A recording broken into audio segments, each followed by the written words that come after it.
it-tnejn tas-27 ġimgħa matul is-sena, sena 1. Qari mill-Evanġelju ta' San Luqa, kapitlu 10, versi minn 25 sa 37. F'dak iż-żmien iqum wieħed għaref fil-liġi u biex iġarrab lil Ġesu staqsih: Mallem, x'nagħmel biex niret il-ħajja ta' dejjem? Qallu Ġesu: Fil-liġi x'hemm miktub? Inti x'taqra fiha? U dak wieġeb: Int għandek tħobb il-mulej Alla tiegħek b'qalbek kollha u b'ruħek kollha, bil-qawwa tiegħek kollha u b'moħħok kollu, u lill-proxmu tiegħek bħalek innifsek. Sewwa weġibt, qallu Ġesu, għamel hekk u tgħix.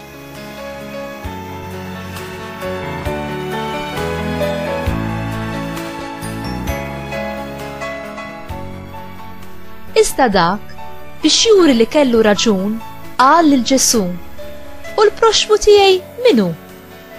U Ġesu reġa' qabad jgħidlu: Wieħed raġel kien nieżel Ġeriko minn Ġerusalemm u waqa' f'idejn il-ħallelin. Dawn neżżawh biċċruh bis-swat u telqu u ħallewh nofsu mejjed. Inserta kien nieżel qassis minn dik it-triq u rah għadda minn mal-ġenb u baqa' sejjer. Hekk ukoll wieħed Levita meta wasal hemm u rah għadda minn mal-ġenb u baqa' sejjer.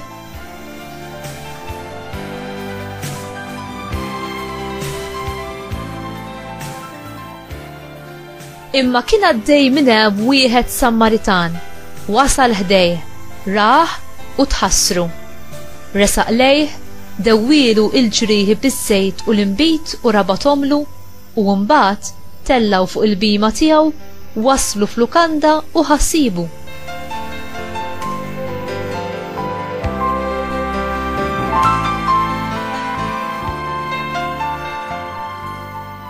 L-għada ħareġ biex tgħin flus, tom lil tal-lukanda u qallu: Ħu ħsibu, jekk tonfoq xi ħaġa iżjed, inroddilek jien meta nerġa' ngħaddi. Minn dawn it-tlieta, int min jidhirlek li ġib ruħu ta' proxmu ma' dak li waqa' f'idejn il-ħallelin? Min ħenna lih, wieġbu dak. Mur, qallu Ġesu, u għamel hekk int ukoll.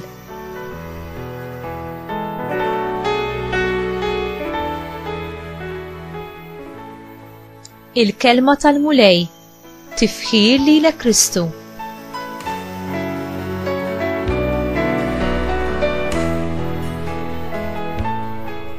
Fi żmien Ġesu, bil-kelma proxmu, il-Lut kienu jifmu dawk tal-istess twemmin u nazzjon tagħhom.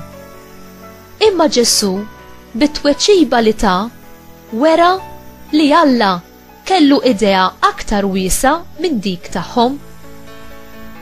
Bil-parabola li Ġesu jirrakkonta juri kemm wiesa l-imħabba u l-ħnien ta' Alla lejn kulħadd.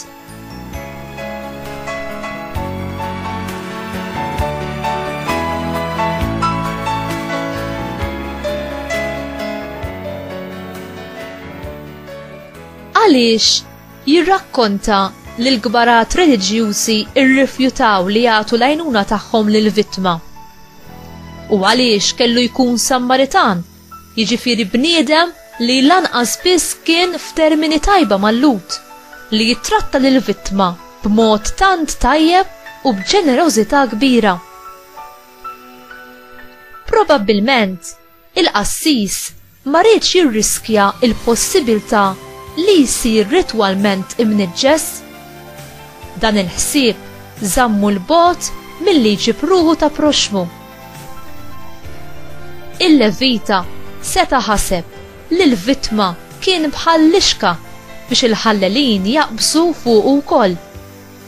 Mela l-Levita poġġa s-sigurtà personali tiegħu innifsu qabel is-salvazzjoni tal-proxmu tiegħu. U inti, lestejn lill-proxmu tiegħek anki jekk dan ikun ġab il-ħsara fuqu bidu stess? Kemm wiesa it-tifsira tiegħek tal-kelma proxmu? lest li ma tagħmilx distinzjoni? Lest li fuq l-eżempju ta' Ġesu u ta' tant qaddisin tagħti ħajtek għal proxmu tiegħek?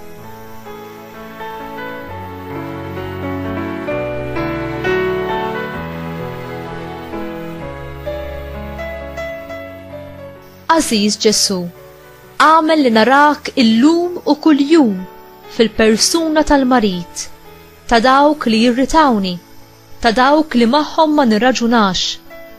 Għamel li xorta narfek fihom il-koll.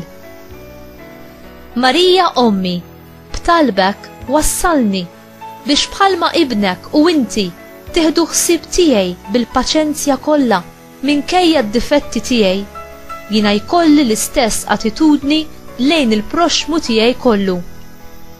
Għamel li nasal inservi l-proxmu tiegħi bimħabba għalikom. Allimni, Aziza Marija, biex inżomm f'moħħi il-kliem ta' ibnek li qalilna dak li tagħmlu mal-oħrajn tkunu qed tagħmluh miegħi. Amen.